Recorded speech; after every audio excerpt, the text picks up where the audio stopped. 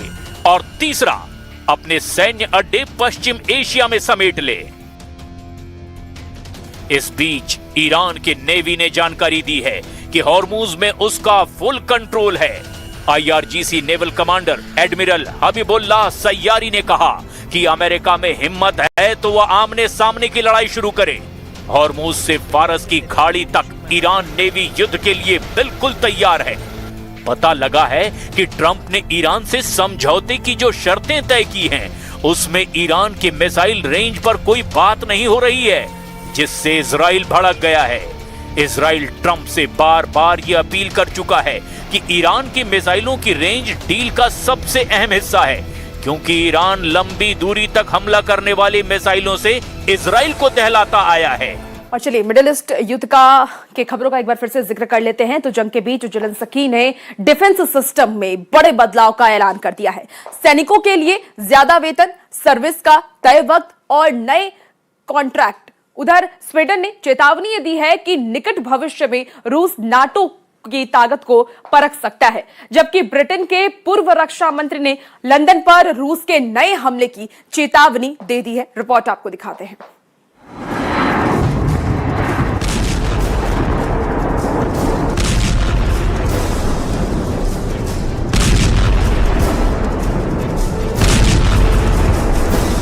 अगर साल 2030 में यूरोप की सुबह बारूद की गंध से शुरू हो, अगर लंदन के आसमान में सायरन बज रहे हों, अगर ब्रिटेन के एयरबेस से फाइटर जेट लगातार उड़ान भर रहे हों, और अगर दुनिया पूछ रही हो क्या पुतिन ने आखिरकार नेटो के खिलाफ युद्ध छेड़ दिया, क्या पुतिन की सेना अब नेटो देशों के दरवाजे तक पहुंच चुकी है, क्या यूरोप एक और बड़े युद्ध की तरफ बढ़ता जा रहा है।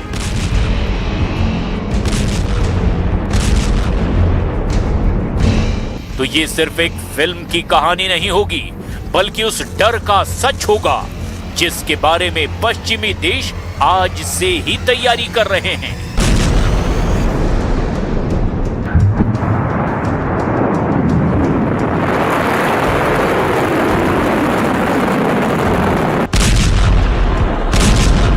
पहली तस्वीर नेटो देश बुल्गारिया की, दूसरी तस्वीर भी नेटो देश स्लोवाकिया की है।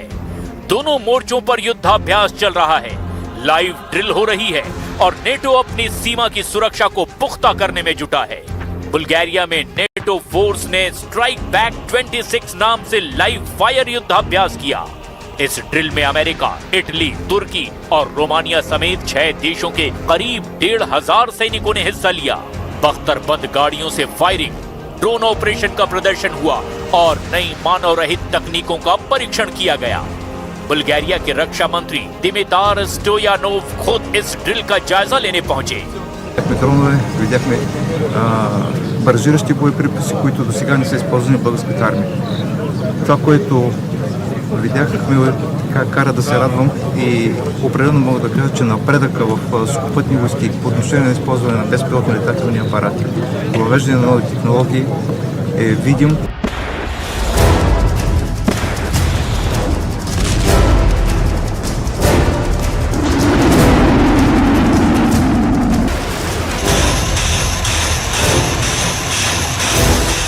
लेकिन नेटो की रणनीति सिर्फ मिलिट्री ड्रिल तक सीमित नहीं है।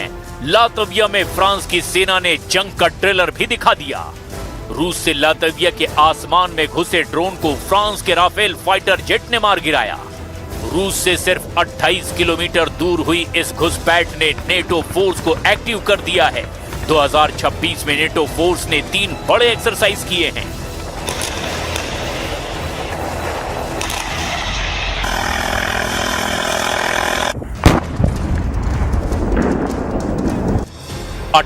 मार्च को स्टीट फास्ट डार्ट 26 नाम से जर्मनी के बाल्टिक तट पर ये एक्सरसाइज हुई।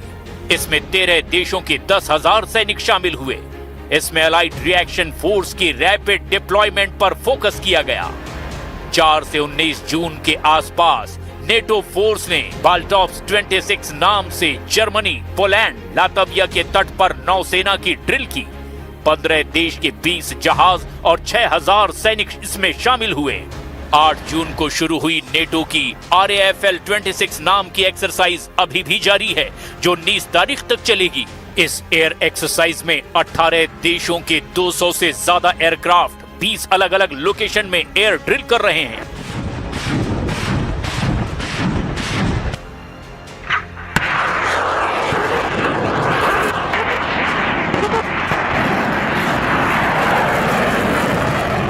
फिलहाल रूस और यूरोप के बीच कोई युद्ध नहीं है, लेकिन सवाल यह है कि यूक्रेन के युद्ध के बाद रूस और नेटो के रिश्ते शीत युद्ध के बाद सबसे खराब दौर में पहुंच चुके हैं। रूस के राष्ट्रपति व्लादिमीर पुतिन कई बार साफ कह चुके हैं कि अगर पश्चिमी देश रूस के खिलाफ सीधे युद्ध में उतरे तो जवाब भी उसी स्तर का होगा। Госпрограммой вооружения планируем оснащать РВСН новыми ракетными комплексами как стационарного, так и мобильного базирования. Как вы знаете, недавно успешно прошли испытания межконтинентальной баллистической ракеты «Сармат», которая обладает высокими тактико-техническими характеристиками и способна преодолевать все современные и перспективные средства противоракетной обороны. Продолжим принимать в состав военно-морского флота современные атомные подводные крейсеры, а в воздушно-космические силы новые и модернизированные стратегические бомбардировщики.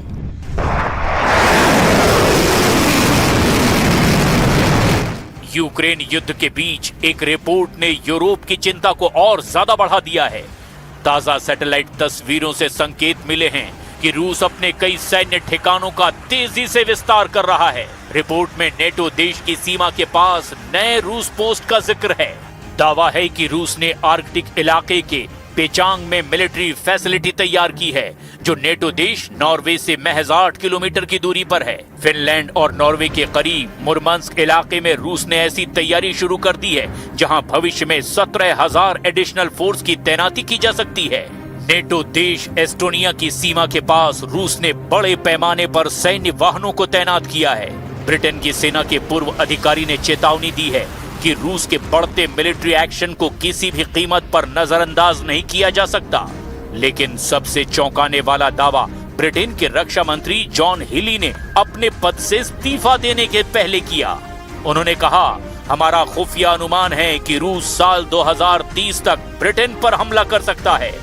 ब्रिटेन की सरकार के पास देश की रक्षा के लिए पर्याप्त पैसा नहीं होगा जिससे हम उसके लिए तैयार हो पाएं। हमें अभी से इसके लिए तैयार होना होगा और हमारे रास्ते में आने वाले सभी खतरों का सामना करना होगा।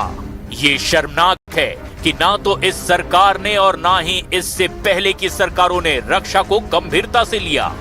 सवाल ये है कि अगर रूस और नेटो के बीच कभी सीधा टकराव हुआ तो पहला मोर्चा कहां खुलेगा?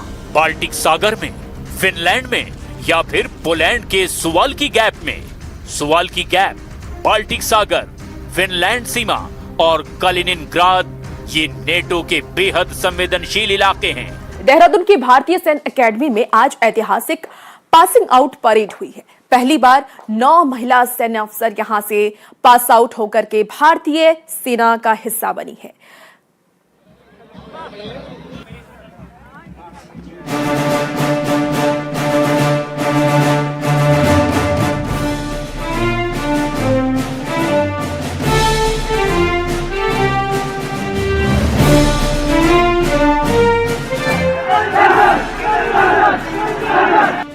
भारतीय सैन्य अकादमी में आयोजित पासिंग आउट परेड में देश और विदेश के कुल 515 कैडेट्स आज पास आउट होकर सैन्य अधिकारी बन गए।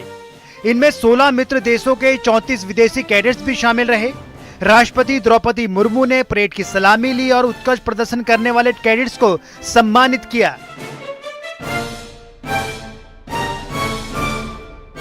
आईएमए की पासिंग आउट परेड में सीएम पुष्कर सिंह धामी और राज्यपाल भी मौजूद रहे। परेड के दौरान कदमताल, सैन्य अनुशासन और जोश ने हर किसी का ध्यान अपनी ओर खींचा। इस बार पहली बार 9 महिला कैडेट्स ने भी आईएमए से प्रशिक्षण पूरा कर सैन्य अधिकारी बनने का गौरव हासिल किया। राष्ट्रपति ने अपने संबोधन में कहा कि महिला कैडेट्स की ये उपलब्धि समान अवसर और लैंगिक समानता का सशक्त उदाहरण है। I am especially delighted to see 9 women cadets. This is watershed moment in the history of IMA.